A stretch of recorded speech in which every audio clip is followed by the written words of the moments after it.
3, and that's the 25-yard line.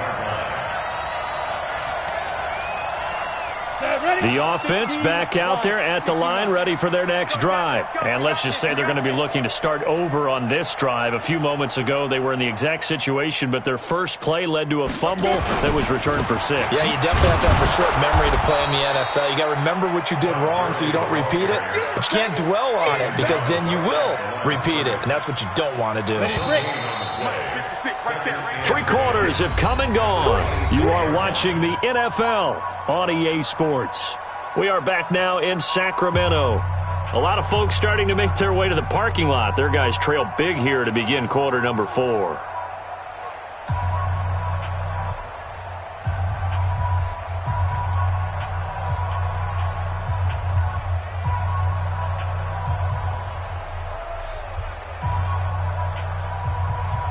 Here we go, set, 50, plant.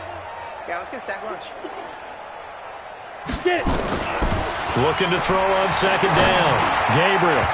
And they will not get the connection there. It's incomplete. He was looking for Todd Gurley. Third down here. On the ready. This offense so far on third down, just 1 for 5 to this point. This is 3rd and 10. Looking to throw. Gabriel. Going to throw right side here. Complete. And they get him down, but not before he takes it across the 40-yard line. It's a gain of 17, and it'll give them a first down.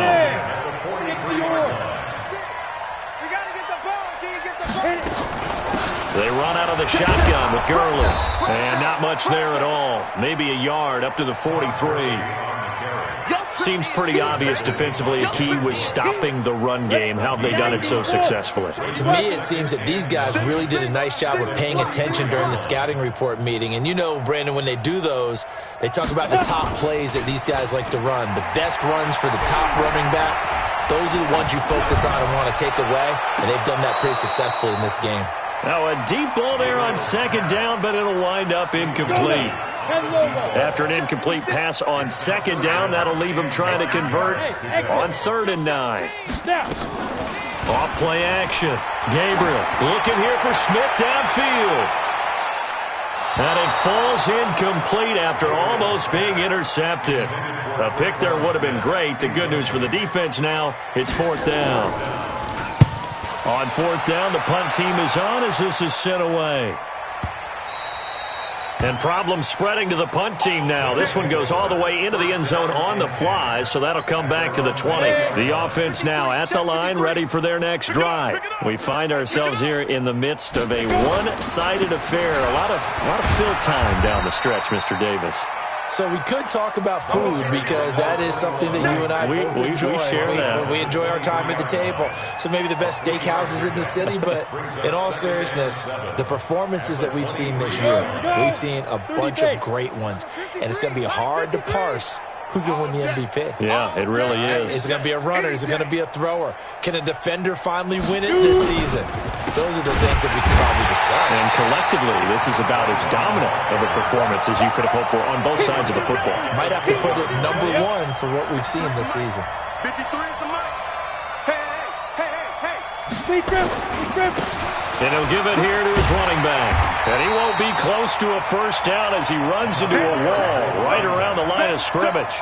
No gain there on the play, and that's going to leave him with a 4th down. And he was called on 3 times in the win last week as his first one here's away. Pulled in at the 24. And he'll be out of bounds, but able to get it up past the 45. A very nice job on the run back there. He'll get 23 yards all told. And the offense will take over with a new set of downs.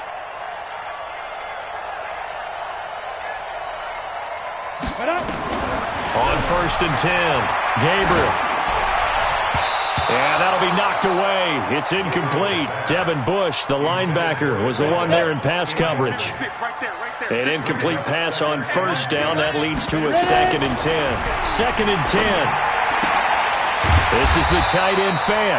And he's down right around midfield after a gain of 2, maybe 3. Only 3 yards on the catch. It's 3rd down. From the midfield stripe, they'll look to throw. And that'll that'll wind up incomplete. Bold play call there. Now it's 4th down.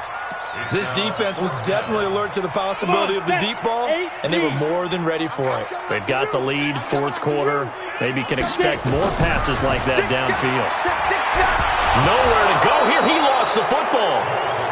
On plays like this where the ball comes free, it's often unusual for the team that lost it to get it back. Because this is a quarterback. The ball gets away from him.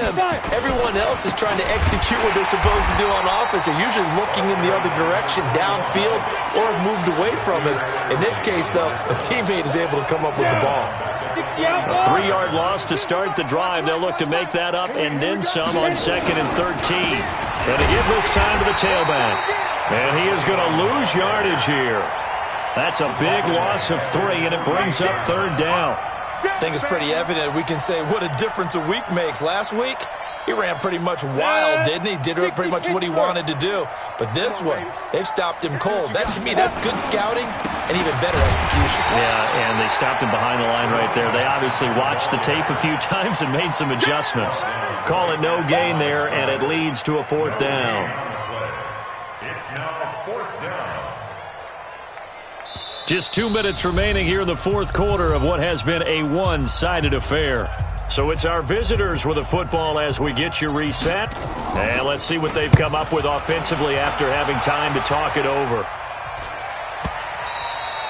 And he couldn't get it to check up. That kicks all the way into the end zone for a touchback. The offense back out there at the line, ready for their next drive. They've lost this one. Their offense has struggled. Do they try to put together something here at the end just to take into next week? Yeah, sometimes teams want to do that, and coaches want to. I remember one time I was on a team, and we were losing late in the game like this, and you knew it was lost. It was over, right?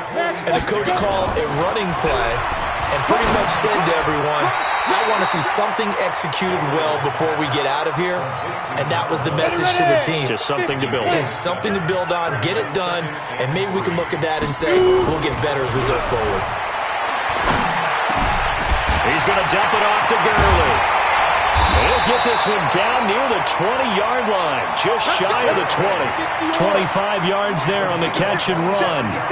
So signs of life in what's been a dormant offense in this second half. And that is caught. Well, they're going to see this one to the end. They get a score, but pretty much an exercise in futility right now. Still down big. Point after, right down the middle. And the lead now down to 20. Out is the kickoff unit as they run up and send this one away. That's fielded in the end zone. And he'll get across the 20 before he's brought down at about the 23-yard line.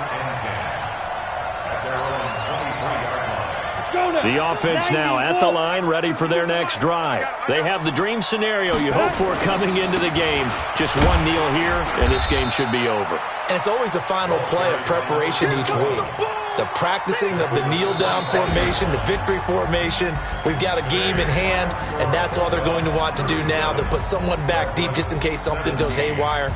But all in all, take the snap, kneel down, and shake hands. Yes, get out of there. A lot of scoring. There's no doubt about that in this one, Charles. Points, they were not at a premium. They were pretty easy to come by. They were, but it was fun, wasn't it? Because both teams finding ways to click. And you know people who love this game, they also love baseball games that are 14-11 with 3 or 4 home runs mixed in. So for London, they're setting themselves up as a major contender as they move to 8-1 now on the year. And they will head back home next week. Meanwhile, for the home team here, their season is on life support somewhat now at 3-6. And they'll be off to Minneapolis next week for a look at new U.S. Bank Stadium and a date with the Vikings. So for our entire crew, alongside Charles Davis, I'm Brandon Gaudin. Thanks for watching, everybody. We'll see you next time.